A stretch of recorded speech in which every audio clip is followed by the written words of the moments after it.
ഗായത്രി യജ്ഞത്തോടനുബന്ധിച്ച് വ്യത്യസ്തങ്ങളായ കാര്യക്രമങ്ങൾ നിശ്ചയിച്ചിട്ടുണ്ട്.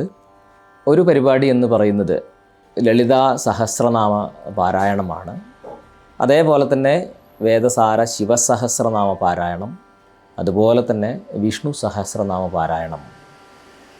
ഇതെല്ലാം വയനാട് ജില്ലയിൽ പ്രത്യേകം പരിശീലനം സിദ്ധിച്ച അമ്മമാരുടെ നേതൃത്വത്തിലാണ് നടക്കുന്നത്. 1000-ലധികം അമ്മമാർ ഒരുമിച്ച് ചേർന്ന് ലളിത ശിവ വിഷ്ണു സഹസ്രനാമങ്ങൾ ജപിക്കുന്നതിലേക്ക് എല്ലാവരെയും സ്വാഗതം ചെയ്യുകയാണ്. കാര്യക്രമങ്ങളുടെ സമയം അത് നോട്ടീസിൽ രേഖപ്പെടുത്തിയ പോലെ ആയിരിക്കും. ഏവർക്കും സോഷ്യൽ മീഡിയയിലൂടെ നോട്ടീസിൻ്റെ പതിപ്പ് ലഭിക്കും. എല്ലാവരും അതിനനുസരിച്ച് എല്ലാ കാര്യക്രമങ്ങളെയും മനസ്സിലാക്കി സമയാനുസാരം പങ്കെടുക്കണം എന്ന് അഭ്യർത്ഥിക്കുകയാണ്.